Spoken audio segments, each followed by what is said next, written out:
you want to read the information about the COVID rules, the regulations about having this meeting first before we take roll? Because I don't have it here. Aren't we supposed to do that? I also do not have that right in front of me.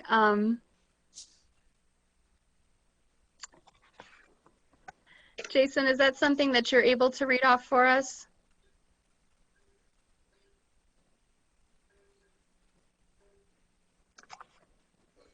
Do you want me to? Yeah, Okay. I can read that. Give me just a moment here. Thank you.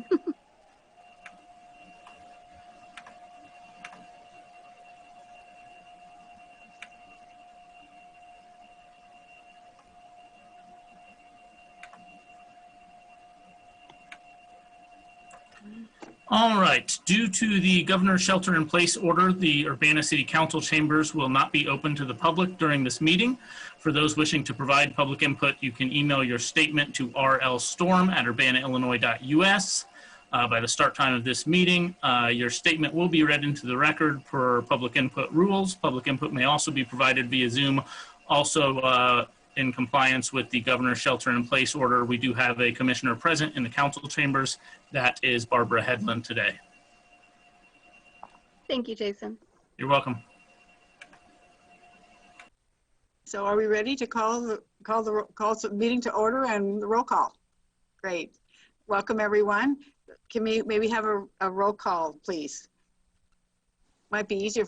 Well, I'll just read your name as I see it here. Oh, Heather Ann will do it, Barbara. Okay, thank you. Mm-hmm. All right, Ms. Salmon. Here. Ms. Bex. I'm here.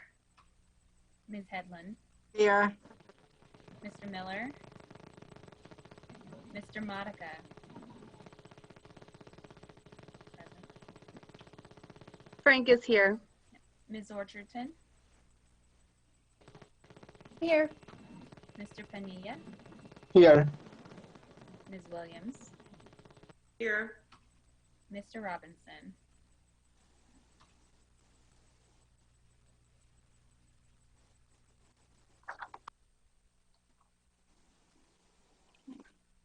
And we have enough to have a quorum, is that correct? Correct. Wonderful. So we need to have approval of minutes from the previous meeting. Would someone like to approve the meeting? I move that we approve the minutes from the September meeting. Thank you, and a I second. second it. I second it. Is it getting clearer for you, Pat? It seems I that don't way. know. So Frank moved and Pat seconded. Right. Okay. I just wondered if Pat's signal was cleared up. It sounded better this time then. If you want to, we do have to do a roll call vote for this. Just so you know. Okay. Well, we had some, well, you want to do it again? Heather, do you mind? I've got it. Yep. All right. So Ms. Salmon.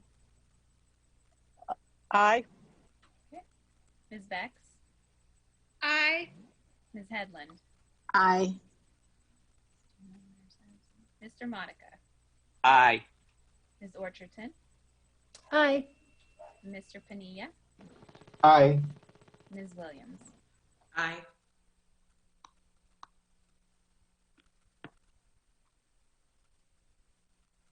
Motion passes. Motion passes. Wonderful. I believe you said that, were there any new additions to the agenda? I believe you mentioned there were not, right? No, there are not. Okay, and we have public input? We Nope. didn't receive any in advance, and it doesn't appear that there's anyone here to give it in person. Okay, so there's some pencil indication here. I wasn't sure. Mhm. So are we ready for the presentations? Okay. First we have these. I'm sorry, Did we Pat? not do this? Did you not want to do the staff report first? That's about what I was going to announce. Yeah, Oh, okay. yeah. It's under the heading presentations, and the first item up underneath it is a staff report by our Arts and Culture Commissioner, Rachel Storm. All right, thanks everyone. I'm going to share my screen, so hold just one moment.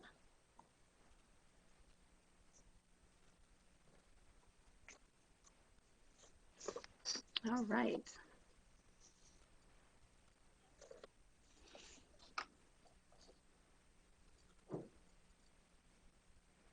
Everyone see that all right? Yes.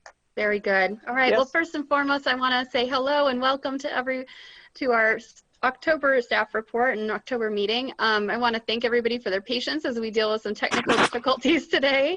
And I have a little bit of a lengthy staff report, so I might move through it a little quickly. So let me begin by saying this is our staff report covering the month of October. We have quite a lot that's continuing in terms of activities and restriction on activities connected to COVID-19. We have suspended the majority of our in-person events and programs. Staff continue to follow guidelines set forth by the Illinois 5-phase reopening plan. We consult with public health on certain particular small size gathering events that we've had, which has been largely ribbon cuttings. And most of our events are being held virtually. Our Urbana Arts and Culture staff continue to work from home, share relief information and resources to local artists, as well as try as we might to continue as many of our various initiatives as possible and to create new and adaptive virtual programming. Our staff have been able to visit the office in a minor way as needed. And we also have one student currently working remotely with our program who's completing a James Scholar project with our program focused on building programs for artists and audiences with disabilities and for those with neurodivergence. The staff was, and I'll just say, oh, and there was one other thing that's in your report I want to make sure I mentioned, so I added this slide in here. I'm very pleased to report that the Urbana Arts and Culture program recently received another grant in operations support for our program through the Illinois Arts Council. That was in the amount of $9,900 to support our programming in their 2020 cycle. We also recently submitted our report for our 2019 program grant, as well as our report just today for our Summer Youth Employment Grant. And we were able to utilize those monies in full. So that was really delightful. And we continue to get good support from the Illinois Arts Council. Like I said, we have this James Scholar student working for us, and I want to highlight two projects that she had going on recently with the program. One is that we conducted a listening session around disability in the arts, so artists and audiences with disabilities. We had good participation from the public connected to this particular listening session and got some great initial feedback. We also distributed a survey to the community, and that survey's already gotten a lot of responses. So what we're hoping to do is kind of take information from that listening session as a focus group, as well as the survey data, and really kind of pull together some key insights that we have about what the community would like to see about increased disability programming and programming for folks with neurodivergence. One of the first things that my student will be doing is a sensory sensitive community concert coming up here in November. So I wanted to mention it at today's meeting because it will have taken place by the time we have our next meeting. We're going to have 4 different, I should say 5 students offering 4 mini performances. One is a duet, and they're taking significant steps to adhere to best practices around creating neurodiverse programming, especially as it's connected to Zoom-based programming, because it is going to be over video conference. And I should say it's actually going to be a pre-recorded video that will drop. But that's something that I wanted to put on your radar to look forward to. And I want to give again a shout out to our Commissioner Frank Modica, who has 30 years of experience in special education and had done some great consulting with me and the James Scholar student on some of the things that we should consider when thinking about increased programming for folks with disabilities. We are going to be getting some students through the WeCU Community Learning Lab program. Those students have not yet been assigned to our program, but they will be college students from the U of I working on various marketing and virtual programming with the arts program. And I should say one other comment before we go to the next slide, and that is that we were made aware recently of the cessation of the Care for You program. They were recently made aware that they will not be getting any further funding to do that program anymore, and it's a real loss, I think, for our community. We've benefited from the Care for You program. We've had high school students, all targeting underrepresented students, this program does, with lots of career preparatory work, and then come to work with different agencies. And Urbana Arts and Culture program has been one of the sites for the past 3 years. I've really valued working with students from the program. Our student Rima Salem, our summer employee, did a phenomenal job with increased programming and designed her own workshop and so many other things.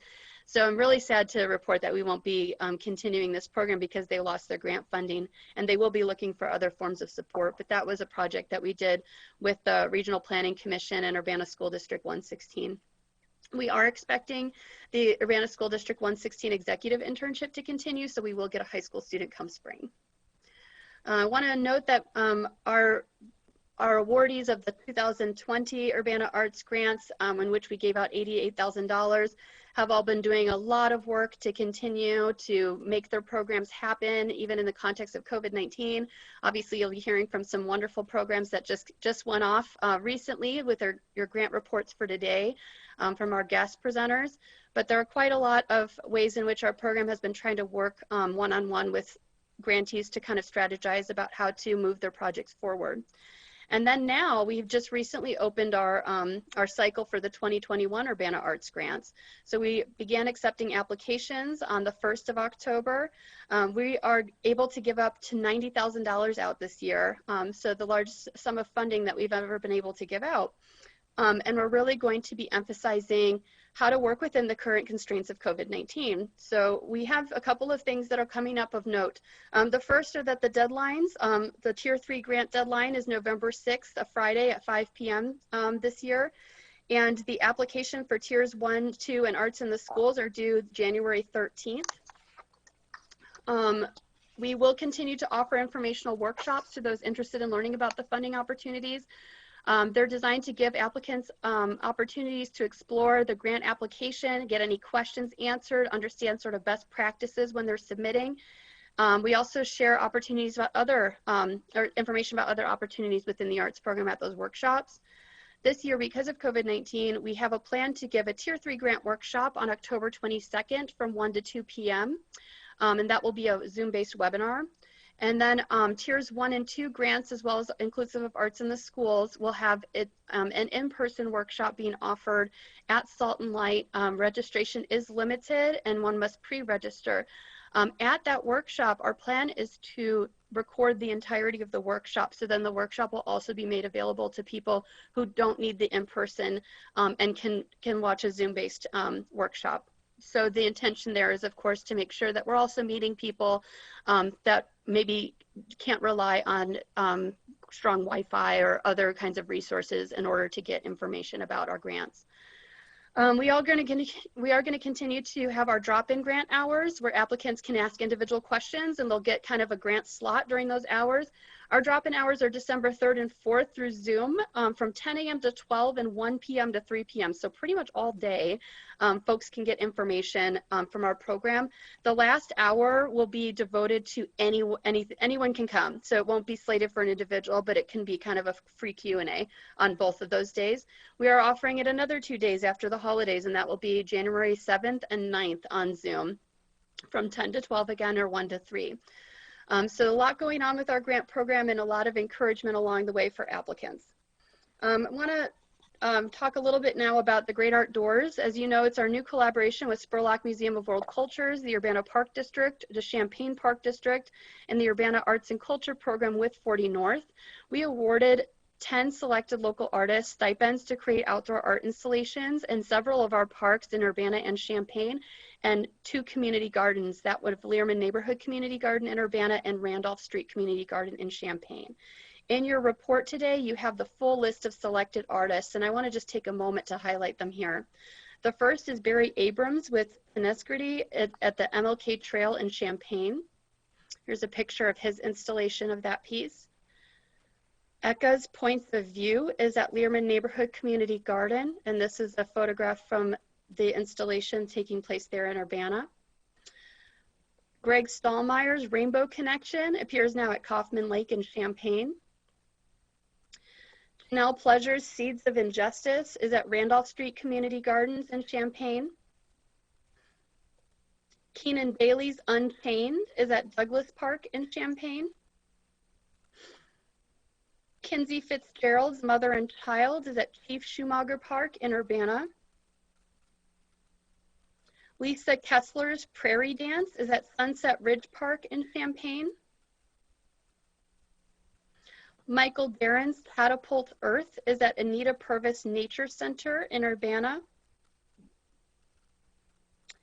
Nathan Westerman's Transfiguration is at Victory Park in Urbana. And Sierra Murphy's Bread and Roses is at Southridge Park in Urbana. A full mapping of all of these locations is available at the Great Outdoors page on the 40 North website, and appears also on our website. We have another element of the Great Outdoors called CU Outdoors, which is encouraging a community art gallery. This is an invitation for community members to be creative by transforming their windows, balconies, porches, yards, or neighborhoods into art. The outdoor gallery inspires neighbors to further explore their neighborhood while maintaining social distancing guidelines. They're encouraged to create artwork, set it out in a public viewing, and hashtag it CU Outdoors to spread art in the community. Some of the pictures depicted here on the two on the right are actually some submissions that we've already received. I'll also mention our Art Inspired with the Urbana Free Library continues to produce weekly highlights of local artists on social media. And now I want to take a moment to turn our attention to Urbana Poet Laureate Will Rieger. And he actually joins us this evening. And after I speak for a few minutes, I want to let him say a few words. Many of you know that Will Rieger's tenure was extended due to COVID-19 through the end of October. But before our next commission meeting, Will be completing his tenure as the inaugural Poet Laureate for the city of Urbana. He's had a very long and notable list of Poet Laureate accomplishments. You've heard me talk about them month after month for the past year. I want to bring up some pictures that kind of showcase all the varied things that he's done, and I'm just going to talk a little bit about his accomplishments. Will, of course, took this on after and was selected after we had never had a Poet Laureate program, so was really hit the ground running with quite a lot. But one of the first things I was very pleased to see Will do was to host a listening session for the community right after he was selected and ask, like, what would you like to see about your Poet Laureate? What kind of initiatives would you like as poets, as audiences, as people wanting to engage with poetry for the first or the umpteenth time? We also conducted a survey, and that data actually formed some suggestions for how Will would go about his tenure. Will engaged in quite a number of civic engagements during his time as the Poet Laureate. He's led poetry workshops and events at Urbana School District, Urbana Free Library, the Urbana Neighborhood Connection Center, Teen Open Lab, Young Artist Studio, and Analog Wine Library, among others. He's completed school and student engagements at Urbana High School, Urbana Middle School, the Connection Center, St. Joseph Elementary School, and Tuscola High School. He served as the featured poet or invited presenter at Spurlock Museum of World Cultures, Pygmalion Poetry Marathon in 2019, Pygmalion Virtual Literary Festival in 2020, Poetry Out Loud. He served as a guest judge. Her Creative Collective's Poetic Art, Allerton Retreat Center's Virtual Poetry Hike and Literary Open Mics, Writers of Oya, where he was a guest presenter, Common Ground Food Co-op's Crows on a Line book release, the Urbana Champaign Independent Media Center Sounds Like Community series. He was a featured presenter there. He had appearances and performances at Urbana's Downtown Get Down, the Normal Public Library, Cranert Uncorked at Cranert Center for the Performing Arts, the Urbana Jazz Festival, Urbana Pops Orchestra, and Poets at the Post. He's developed curriculum for teen poetry workshops, a youth poetry workshop, and a poetry workshop for veterans. The Poet Laureate Showcase was one of his featured events, which featured, I believe, 11 local poets. He engaged in something called the Laureate Likes, which was a digital poetry and poem display. You can see it, actually, I don't know if you can see my cursor, but here in the corner. Are you able to see my cursor? Oh, how wonderful, I can point things out. He had a book release for his book Petroglyphs, which is down here, his first full-length feature book.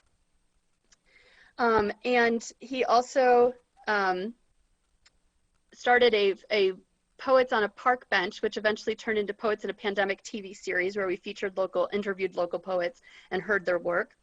When we went into shelter in place, we did a project called Haiku from Home. We had an Urbana Poetry and Prose Summer Initiative. Very soon, we'll be releasing the Postcard Poetry Project, where we've had wonderful submissions between collaborating artists and poets. Poems on Glass will have ribbon cutting next Thursday at 4 p.m. And that is poets who interpreted through poetry our downtown murals. And we'll be doing a video recap of that will drop on social media.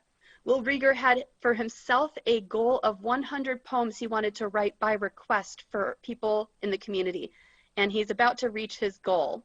So as of yesterday, he told me he had 31. So you might have noticed if you follow our social media, I made a few posts about it, and he already had 22 people as of this morning reach out and say they'd like him. So if you would like a poem and haven't had a chance to have him write a poem for you personally or for someone you care about, this is your time to request the poem and help him make his 100 poem goal. He also was part of a project, or he also took my challenge of writing a poem specifically about Urbana. And this is a challenge I'm hoping to give to every poet laureate. And he plans to present that to Mayor Marlin in the next couple of weeks. It's notable that Will Rieger also published his first full-length book of poetry, Petroglyphs, during his time as poet laureate, and he will publish his second Kaleidoscope before the year is over. I want to take a moment now to invite Will to speak and to say a little bit about what this has meant for him. And I'm going to actually stop sharing just so you can see him better.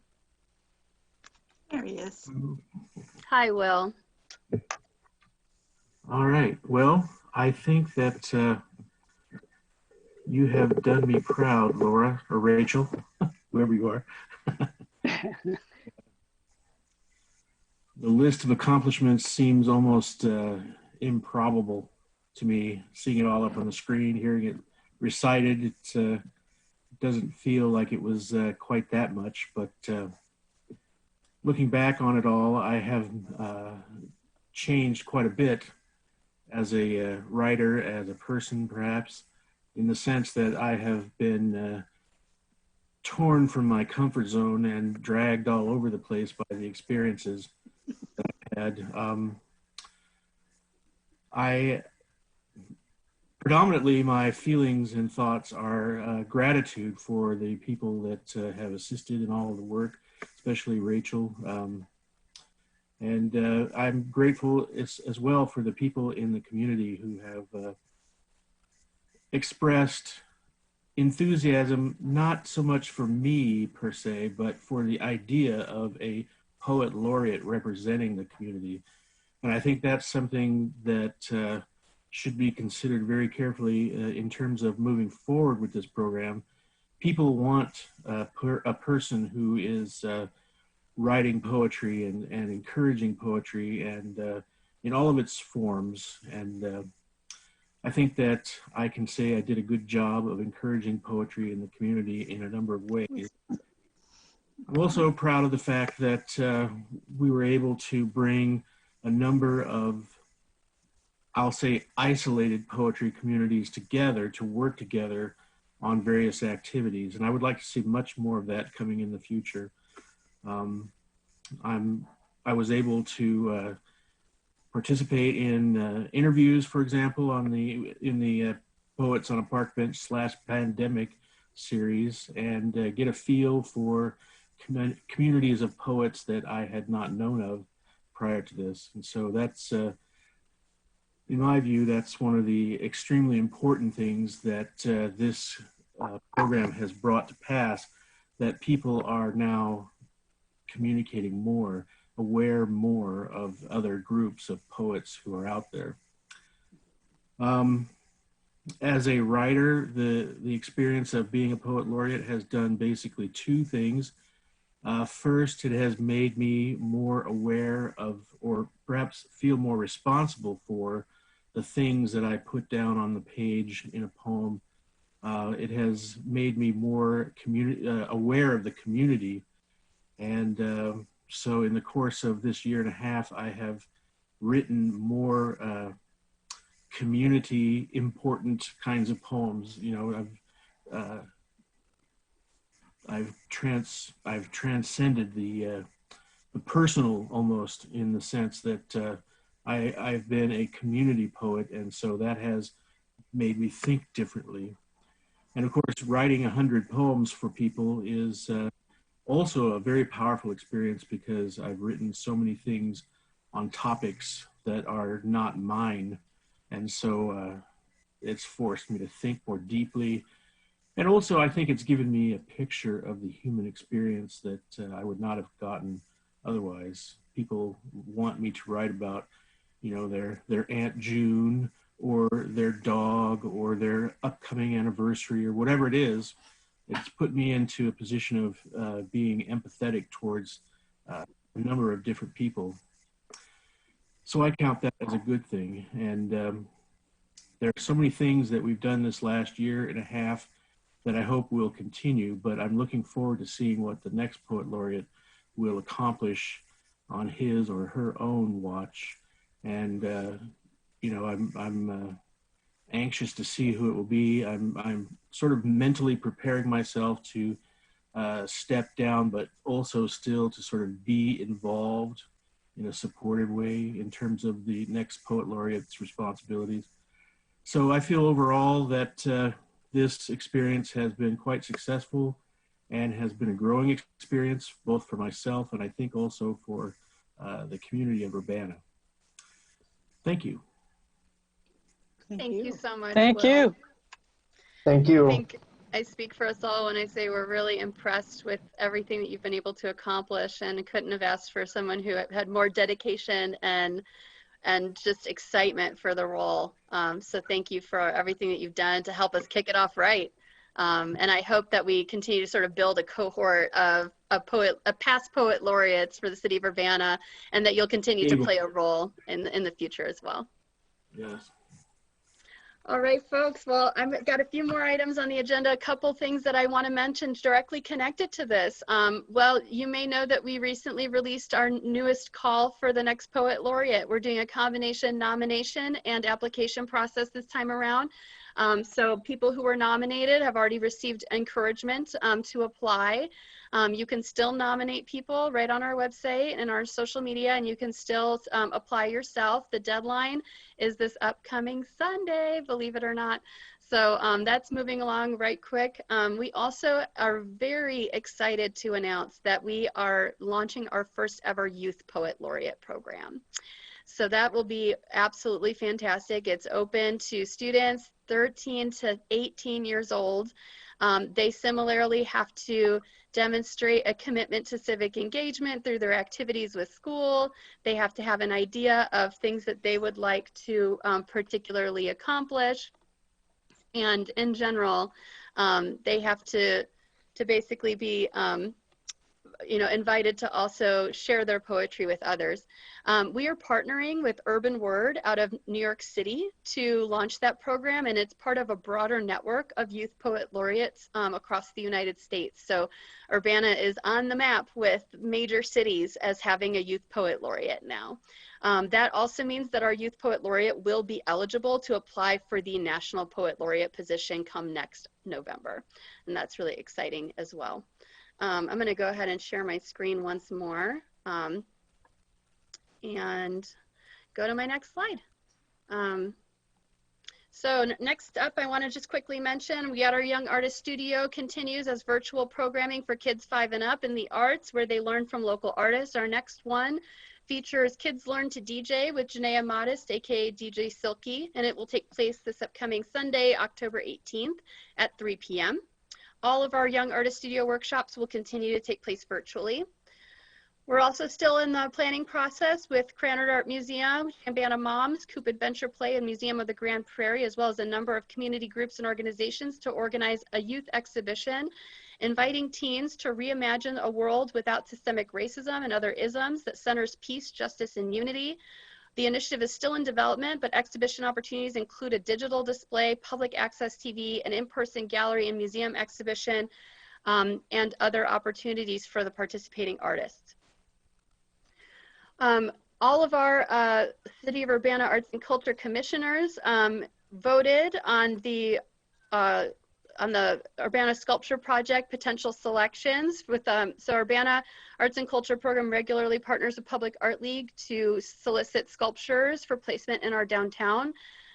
Your votes are in, and what you had selected, your top selection was What is the Good by Greg Stallmeyer, who is also a local artist. And the two runner-ups were these two pieces. But as it stands, and I think I heard from everyone, we will be having then, and I checked with David Wilcoxon from Public Art League that all 3 of these are still available, but we will first pursue this one, and my hope is that I'll have an announcement at next month about the installation of this piece in downtown Urbana. Next up, I want to mention Art for Nourishment. So again, we're partnering with local food distribution programs to present a program where the creative work of local artists will be selected. In terms of 10 local artists will be selected and their artwork printed on 5x7 prints, distributed in meal kits to 30 local families each, for a total of 300 local families receiving an art print from local artists. It comes with an honorarium for the participating artists, and it's organized in collaboration with the Bucket Brigade, Silver Hearts, and Tiger Market of Urbana School District 116. This call is just going out, and this Saturday will be given out, starting to be given out in the distribution of the food that goes out to families, so that families who receive it are also encouraged, if they create art, to submit to the program as well. Want to, of course, highlight our mural unveiling, but you're going to get an earful about this one from our grant recipient, Carly Upchurch, who joins us today. So I'll leave her to tell you the bulk of it, but we had a mural unveiling for 123 Main Street in our downtown this past month, and very exciting for us and a great addition to our downtown. I also want to, hold on one second. Oh, no, don't start playing. All right, I'll let Carly tell you more about that. I also want to mention a couple of things that happened recently or upcoming. There were a couple community engagements that I participated in as the Arts and Culture Coordinator. Most recently, I assisted in facilitating a theater community town hall on anti-racism, diversity, and inclusion in the theater community. And I'm really excited about the work that the theater community is doing, and I'm really hopeful that what they're doing can actually become a model for all of our creative communities here in Urbana for thinking about how to sort of like garner feedback and assess how we can take broader and bolder steps towards anti-racism, equity, and diversity in our creative communities. So that took place on September 27th from 7 to 9 p.m. and was hosted by Station Theater. Station Theater is continuing community conversations connected to this topic. And so they most recently had a Black and Indigenous people of color conversation this past Sunday, and they'll have some upcoming ones focused on trans and LGBTQAI community, and another one on artists with disabilities, and I think potentially adding a focused conversation on youth in the arts. So follow along there, attend their community town halls. If you're an artist or somebody or produce work or do anything adjacent to creative economy work, it's a great opportunity for conversation. I also want to mention that Situ Jones. Situ Jones is a St. Paul-based artist. He's actually a visiting scholar at the university, is going to be doing a number of kitchen conversations, namely 2 of those, and then a town hall that I'm also facilitating and moderating to talk about the intersection of art and social change. He's an artist who does a lot of work around food and environmental justice. And so the kitchen conversations are going to be public Zoom-based meetings with artist Jennifer Monson and Randolph Street Community Garden steward Dawn Blackman. And then the town hall will be on Monday, October 26th. All of these things recorded and then shared if you happen to miss them. Last but not least, we have a lot of COVID resources that we continue to share out. There are some upcoming deadlines, and we recommend visiting the COVID Resource and Response Center from Americans for the Arts, and that's where we've been pointing a lot of our artists to find more information about what they qualify for. And that's it. Any questions about the staff presentation?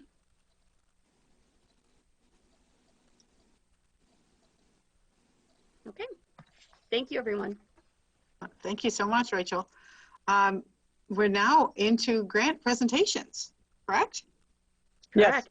Good, so I'd like to welcome Carly Upchurch. There she is on the screen. Welcome of Fun Afraid. She's going to present her vibrant public mural information from her 2020 Public Arts Grant. Welcome. Hello, everyone. Thank you for having me. Very excited to present this project. A long time coming, it feels like. I did prepare a few images if you'd like me to share those, but I don't have to. Okay. we'll go to there, share content screen. Right. Oh, wait.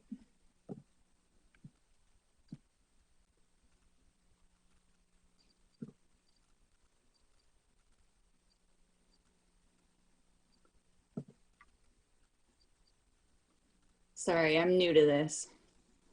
I think that's it. Is that working? Not yet. Go to the bottom where it says share screen. Oh, okay. So click the green button and then you'll You share select which screen you're content. sharing. Okay. There it is. I'm not Okay. seeing anything, but alternatively, Carly, I can also pull up the slide I have about your piece if you'd like. That will work. That will work. Okay. Sorry for the No worries. malfunction. All right, here you go. Yay, thank you. Well, I guess I'll start at the beginning of my experience with the project. Thanks to predominantly Rachel Storm's assistance, I was able to successfully imagine and implement this, my first large-scale mural in downtown Urbana. 123 West Main Street, the south facade is where you can find it. I did so using exterior paint, ladders, tools, and I actually had my first experience using scaffolding for this project too. So lots of learning curves, and I'm grateful for that as well. Total of about 3.5 months and 430 hours across the past 7 months, roughly, in total. And this you're looking at is the final result. I'm grateful for the project, grateful for the support for the project. I was pretty close on my guesstimates for time and tools and all those necessary products for making the mural happen. So that was a kind of a nice surprise too. Yeah, and going forward, hopefully more projects like this are in my future. I'm not sure what else to say. Ultimately, I really appreciate all of your support for the project, and it was a dream come true to be able to make it happen. So thank you. Congratulations, Carly. Are there any questions for Carly? I have a question. What was your inspiration? How did you come up with the theme? Ultimately, the pandemic and going into quarantine was a big motivator for the image. I had pitched something quite simpler. It was like kind of a porch theme, a porch plant theme. So I wanted to integrate more of a hopeful feeling and community-based theme. It just felt like the right thing to do. Everything was, and still is, strange. So I was hoping to add a bit more brightness and cheerfulness to the situation. Mm-hmm. Thank you. It looks good. Thank Any you. other questions? Very cheerful. Carly, this is Pat Salmon. Just Hi. wondered if you plan to do more murals in the future. Yes, absolutely. It's my favorite thing in the whole world. So that is where I'm at now, is building more of a foundation for those sorts of projects to come my way. And I'm really grateful for understanding more about how the grant process works. This opened my eyes to that being a route I can take to fulfill more murals. Great. Excellent. And hopefully you can also tell others, and we can all create more knowledge about murals and how Definitely. to access arts grants, for sure. Well, thank you, Carly. Thank you. Wonderful work. So next we're moving on to Welcome Seth Fine of Fine Bersoni and presenting their 2020 Arts Grant project in the Pygmalion Festival. Is Patrick joining you today? No, Patrick's Just- away with his fiance. Aha, good. Well, welcome back. Nice to see you. You too. I hope everyone's keeping safe and, managing as best you can. Good way to put it. Yeah. So, look, this year was a challenge. But we felt like we did a nice job of adjusting inside of that moment. And ultimately, we were pretty satisfied with the way that things turned out. Gave us a chance to explore, try to make lemons out of lemonade, et cetera, et cetera. And, we were working on two different timelines. So that was really strange for us, 16 years deep, having to do one thing for 8 months and then pivot and try to adjust inside of 4 or 5 months. So it was taxing, but it was also really rewarding, in that we were able to kind of glimpse some of the future and also step back and appreciate just what we couldn't do, all the things that we're looking forward to getting back to once that becomes possible. I know personally. Really quick, would you like me to share your PowerPoint? Oh, I was sure. I mean, I hadn't gotten that far yet, but yeah, that's fine. I'm happy to be everybody's Vanna White. Sure, yeah, you do. Sure. Just give me 1 sec. Sure thing. Okay, there you go. So I will. I'll spare you all the comprehensive insights that I could give as far as what it means to fundraise and then refundraise and have to create new space and redefine. But by and large, we were able to keep enough of our sponsors to be able to put this on and to do it in a way that we were able to make the programming free to everyone and instead raise money for charity. We've still got a couple decent donations that are kind of being processed, but looks like we'll be able to raise over $5,000 this year. So pretty excited about that, to be able to distribute that money to some organizations that I think really deserve it, including our own 40 North, which is a grant recipient as well.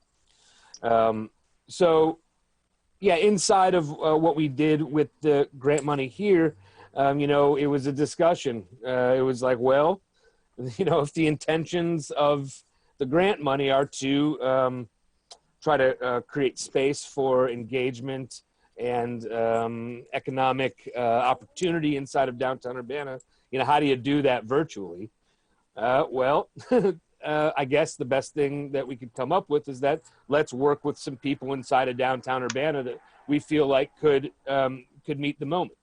And we really felt strongly about our partnership with CU Adventures of Time and Space, who, if you're unfamiliar, are purveyors of escape rooms and just brilliant designers and coordinators and producers, such rare talents that just live inside of our community. And we were really excited that they were just as enthusiastic about our idea, which was, let's build a live action virtual escape room that would feature a nationally recognized artist and try to create some sort of, interesting mystery that you'd solve. And we'd do it through Avatar.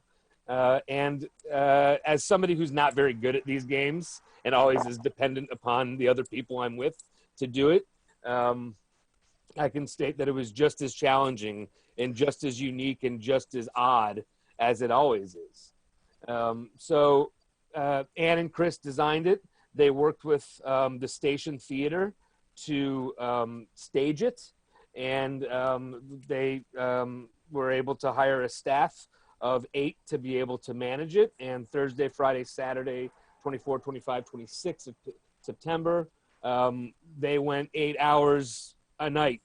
It was well sold out. We had to kind of put the brakes on it so we could hold back some spots to make sure that some of our other guests from Pygmalion could play it. We got a few of our more interesting performers or appearances to be part of it, from Napoleon Dynamite and Ari Shapiro, and they were all really enthralled by it, and I think we all made a very good impression about Champaign-Urbana. So that's what we did with CU Adventures of Time and Space. We thought it was really a good way to reroute the money in some way to make it very Urbana-centric. And there's more stills from it. I mean, it was truly demented. It was crazy. It was, you know, my 6-year-old son still can't stop talking about it. He's very, very enthralled by it. So, yeah. And so here you can see that what we did, another thing we did though, is you could only sign up for 2 slots. So we were pairing people from all over the world. People were playing from Amsterdam, and they were also playing with people they didn't know from Urbana, and they were having to kind of just like make friends real fast and find a way to get along. And that was really what we came to with Pygmalion this year, is like, we didn't do live streaming performances, and we didn't do that for a lot of reasons.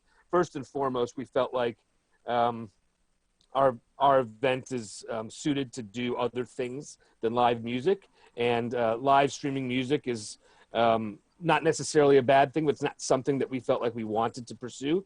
We really wanted to try to find ways to unpack humanity and to create space for people to feel intimacy, even inside of the virtual space, even inside of Zoom. It's not all that easy, but when you're playing games and you're communicating with each other and you're sharing intellectual ideas, you start to feel human again. And so that was the feedback we got, is that people really enjoyed being paired in that way. So Sudan Archives, Brittany, who I got to know pretty decently because she also participated in a series we did called Worst Show Ever. We did 2 episodes of that where we had different guests share their kind of worst but most kind of like series of unfortunate events inside of their live shows, and we had a really good time putting that together. And so Brittany was really participant inside of Pygmalion, and she put together a 60-second kind of surprise at the end of the escape room. And so on Saturday night, we presented something that we called Saturday Night Salon with Ari Shapiro, who is one of the hosts of NPR's All Things Considered. Just so happens that his speaking agent and I go back a very long ways, and he suggested Ari for participation, saying that he was going to be on vacation, but that he had asked specifically that if anything interesting and unique came up, that he'd be open to it, and he was. You'll be happy to know that he's just as lovely a human in the real world as he kind of appears on his radio program. And he was really, really, ultra available and participant. He actually went out of his way to provide some of the guests, people that he wanted to bring into the program. And we really collaborated nicely, particularly our production manager, Vanessa Robinson, and Ari worked side by side for quite a while. And he really got very excited about our community, learned a lot more about it. I was able to introduce him to some of the history of Champaign-Urbana and what we represent, what the university represents. And, it was quite an honor to be able to work alongside him. So we presented 5 different features over the course of 2 hours with him. In this screenshot, you're looking at his interview with Tawny Newsome, who is from Chicago and has history performing in Champaign and Urbana, particularly at the Canopy Club. And, she stars on that show Space Force on Netflix and has a podcast called Yo, Is This Racist? That we also presented that you'll see in the next slide. And it was just a really nice way for people to get a chance to talk about what the hell's going on right now and what it means to be alive at this moment. And that was really the intentions there. So we felt very strongly that we did the best that we could. I could tell you with certainty that it's not something that I'd really, be clamoring to do again. I mean, it doesn't mean that I don't think that there's room for hybridization. And I think that there's opportunity inside of the virtual space to create opportunity for people to engage. But for me, just putting on shows in Urbana and Champaign for now 25 years. If you go all the way back to my sophomore year of high school, putting on a show at the Urbana Boathouse, I think that it was a showcase of how much we owe it to ourselves to celebrate the arts. It's like, I don't think that I mean, you take a lot of things for granted all the times. One second. Hey, son, I'm sorry. I'm in the middle of a presentation literally at this moment. So you're going to have to go back inside. I apologize, everyone. So the thing that I really came away from this was, we're taking a deep breath and we're reflecting on what's important. I think that we now know more than ever that it is art and it is a cultural engagement and is being together that is, I hate to sound, dramatic here, but it is the most important thing we have. And if our community is worth anything, it's going to be worth coming back full force and just going to shows just because. Forget who's on the bill, just go and explore it. And if it's terrible, great, that's a good talking point. Tremendous. I like it when it's terrible. It's better than when it's good sometimes. Carly's mural gives me so much joy. I've been talking about that. Rachel knows this. I've been talking about that. I want murals all over the place because I want to go. I would love to hear a discussion with Carly and somebody who maybe doesn't feel so high. I think it's a great mural. I love it. But maybe somebody doesn't. Great. Good. This is what it's all about. We should have these opportunities to engage with one another and in real time and in together. So the fingers are just crossed right now that people can behave, and maybe we don't go to weddings with 150 people for fun because maybe it's not the moment. I don't know. I don't mean to sound judgmental. I just want to be through, and I want to see everyone's projects in real time. I'm looking forward to see you folk and Roots. They got a great bill, like really cool stuff coming up.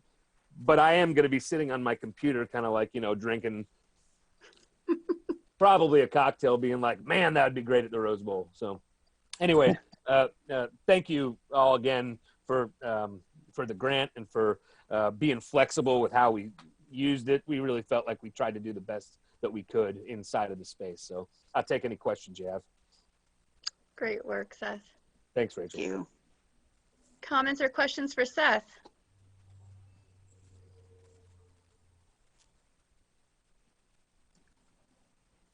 All right. Well, thanks again. You're well welcome. done. Thank you so Thank much. you. Yeah. Good to see you. Well Yeah. done. I appreciate what you were able to do, and I Sure. love the things that I attended. Oh, good. Well, and that was another thing that came out of this was that, we were doing the poetry marathon, and it kind of dawned on me with all these different people I was talking to. It's like, why can't we make it broader? Why can't we make it a literary marathon? Not everyone is a poet. And so as a result of that, we were able to get all kinds of different writers, and that's something we're going to definitely pursue into the future. I think that there's a lot of value in mixing and matching that. And God, we had this great thing happening with the School of Architecture and this micro theater that they were going to construct. Damn it. Future years. That's right. We got it Still under construction. So, Absolutely. anyway, I look forward to doing it Pygmalion 17 in a different but a memorable space, So thank you all so much. Have a good meeting. You're welcome. Thank Yeah. you. Thank you. Bye. Our next presentation is by Jose Guzman of Afro-Caribbean Jazz Collective, a 2020 Arts Grant recipient on Salsa Dance Night and the Afro-Caribbean Jazz Collective. Welcome, Jose. Thank you, Barbara. See you. Hi, everybody. First of all, I want to express that I am very thankful and grateful for the opportunity that you gave me and my band to create a salsa night. Sadly, due to the conditions of COVID, of course, I could not endorse dancing in any type of space, open or closed, any type of touching due to, well, what we already said. And because of the uncertainty of our future right now, I don't know if you know, today we had a third pharmaceutical pausing their coronavirus treatment trials because of problems that happen, you know, with all these things. So I decided to go ahead and forge ahead with the project, with the grant, alongside Janelle Orchardton, who had offered me the opportunity of doing the concert as part of CU Jazz when I received the grant over in February. So we decided to forge ahead, and I decided to flip it.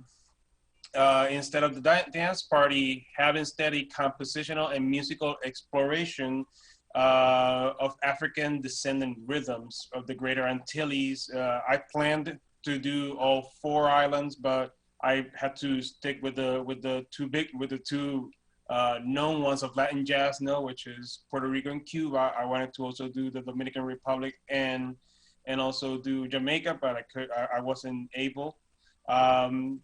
During the month of August and September, then I embarked on writing. I started writing a total of 17 sketches, and I only finished 8 compositions. The other 9 are still in the works. We presented these 8 compositions, and we are already in the talks of recording it once we get the chance to go into the studio. I got some photos to share from the event. Oh no, can everybody see this? Mm-hmm. Yes. So there's just a photo of the background. If you can see my mouse, most of the tables and spaces in the Rose Bowl were these kind of like picnic tables. In that tent, there were around 15 tables, I would have to say. So it was pretty packed. People enjoyed themselves. I heard a lot of great response of finally listening to live music for the first time in months for some people. So it was a great opportunity. Here's a photo of the band, and here I also have a small video.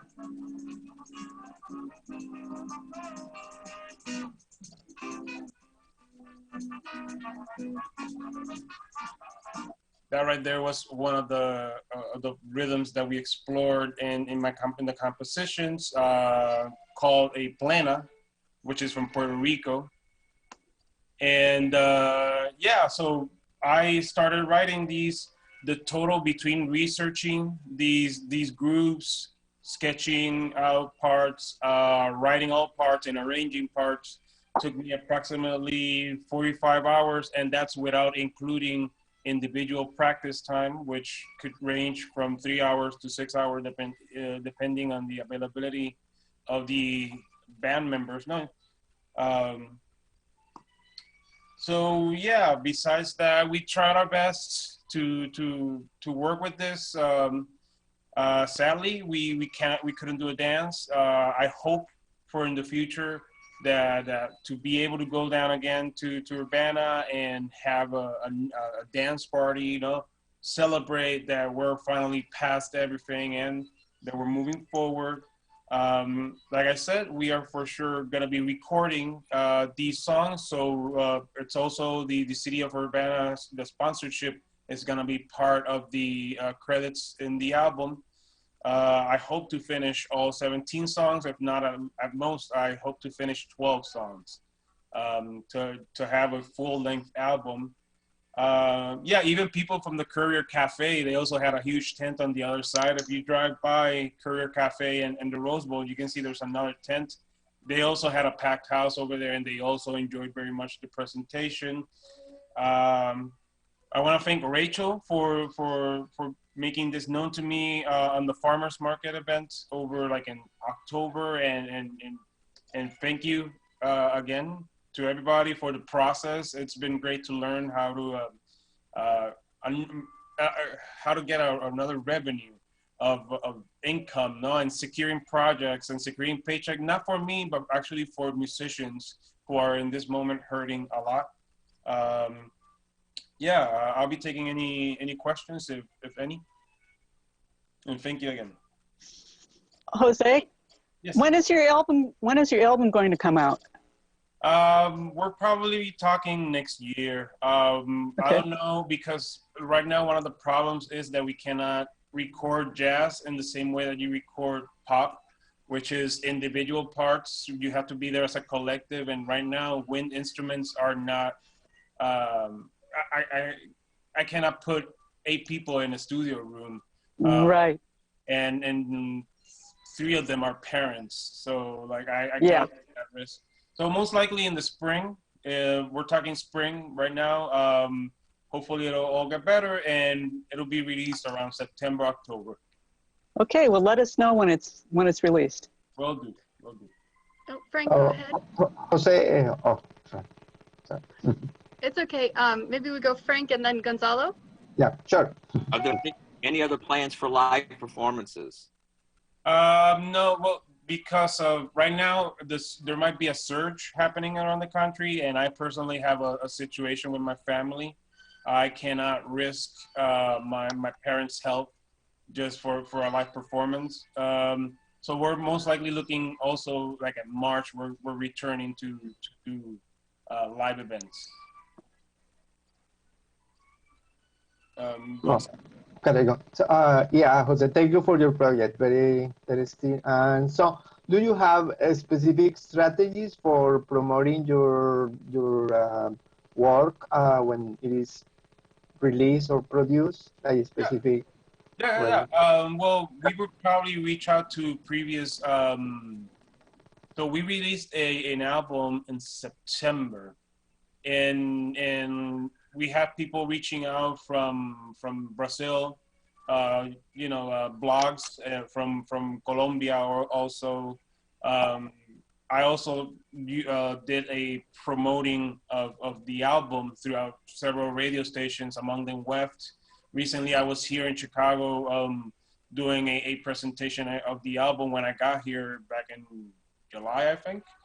So I would probably use those same avenues again to promote the album. It would be widely known that the city of Urbana sponsored the writing of these tunes. Yeah, I think those will be avenues. And I don't know, probably reach out to a record label. I don't want to get too far ahead with how we would proceed forward, but definitely we would try all those marketing avenues. Thank you. Yeah, and by the way, I will send Rachel a link because we were able to record the presentation. So I will be sending out also a link to Rachel so everybody in the committee can listen to what happened on that night. Right now, I'm in the process of balancing and equalizing it, because it's very different when you play it live as to when you hear it back. I may have to balance certain things better. Might have to add reverberation just so it sounds less dry than what it sounds. But I will send that to Rachel so everybody can listen in. Jose, that's something that I think could even potentially be put on Urbana Public Television, or in other words, disseminated in a different way. So let's talk more about that. Just a couple of quick comments from me. I think this kind of goes for everyone that's presented today, but as you can see, commissioners, our grantees are doing wonderful work to adapt their programs. I know, Jose, like one of the things that you were really excited about was building more of a repertoire of salsa music, and that's something obviously you're still doing. And I think that we've seen, as you have too, in our local community, that there's a demand for Latin dance nights. There's a demand for salsa.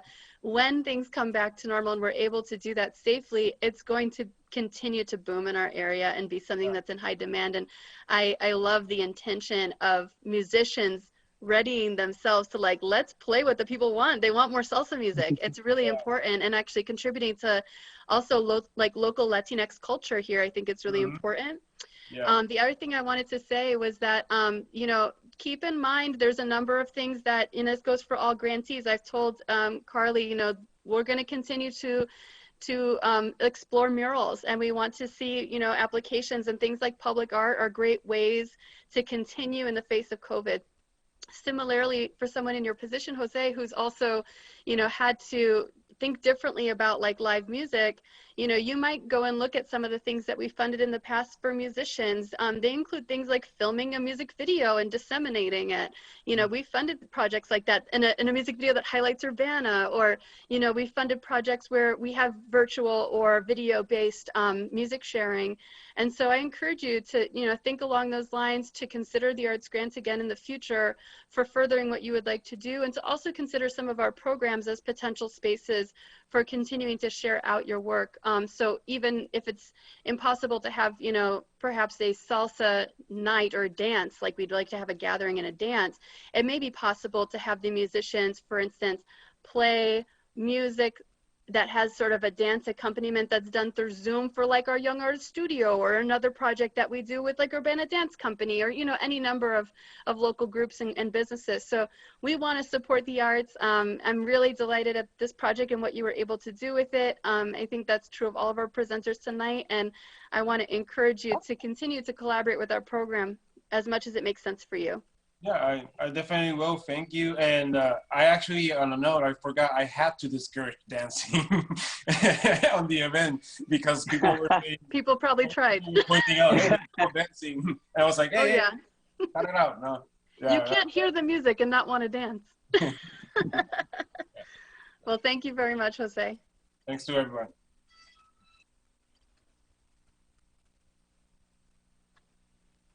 It's good to see you. Same here, Barbara. Kind of that violinist in the background, please. Tell her I miss her. Will do, will do. Thank you. I think that's the end of our presentations today. You've already talked about the sculpture project. Is there anything you else want to add? That was the only thing I had on the agenda that I somewhat covered. I guess I did leave it there in case there was any discussion that any of you deemed necessary about the voting for the sculptures. Not everyone submitted their top votes. So because not everyone had, I can't remember the total number of votes, but it was almost everyone, like maybe one or two people didn't. So I guess I just wanted to do a temperature check that everyone feels comfortable with me moving forward with those that you voted on. Rachel, I'm a little confused. Are we just getting the one, or are we going to look at all three? I believe just one. We've decided to do just one this year in terms of our budget. And I think that also opens up some funding for us to continue to move forward with some other projects as well, such as the utility box mural installations that'll happen a little bit later. And one thing that's interesting is that you all did select as a top Greg Stallmeyer's work, and Greg is the local artist that was in the pile. So that's really exciting too, because I know we've talked in the past about really wanting to prioritize local artists where we can. Great. So if there isn't any concerns about moving forward with that one, or no one wants any further discussion, that'll be my next step, is circling back to Public Art League and just setting up installation processes. Yeah. Frank, you had a question? Hey, Frank, yeah. I would, even though I don't want to change in terms of the voting, but I'd like to just see what the other choices were in total, because it's been a while since we revisited that, and it's just for my own comfort level being able to take a look at, because I don't know, I don't remember if I might be one of those People that didn't vote. people. Yeah, I don't I'll have to go back and look, but I'm happy to resend the PowerPoint slide from Public Art League that had all of them in there. I sent it out a couple times, so it might be already in your email, but I'm happy to resend it once Okay, more. so it is a PowerPoint, so I can look for that then. And Yep. from you, okay. And if you search David Wilcoxon, he was the person who sent it out. So that name, Wilcoxon, will probably pull it up in your email pretty easily. And what he does is, so I serve on that jury, but there's a jury that comes all together and they select kind of a lineup of sculptures from the National Call that then are also reevaluated by their board of directors for their ability to withstand weather in our area or other kinds of needs that our sculptures may have for this area. And then that kind of presentation of the ones that are deemed sort of eligible or seeking sponsors is what we receive, and we can select sort of through that process. So we partner with them and they assist us with the installation. We obviously work with our Public Works Department. Right now, I'm wanting to circle back and check with Mike Hosier, who had expressed an interest in supporting a different, you might recall us talking about Tumble Arch in the old lineup of sculptures, and that things just did not come together with that sculpture coming here. But Peak Between the Trees, which is right on Main Street, those the ones that look like birch trees, is going to be coming out. And we just recently had 3 red houses come out. So probably either one of those spaces, since they already have poured concrete, are probably going to be the places that we put the new sculpture, one of those spots. Any other questions? I did find the information, so. Oh, great. Thank you. Do all of you feel comfortable with me moving forward for now with, Yes. with discussing further with David? Okay. Yeah. All right. Wonderful. That's all on the agenda for this evening from me. Yeah. Is there any new business today? I think we announced that maybe earlier. No new business. So we're at that point where we have to part. We have to adjourn.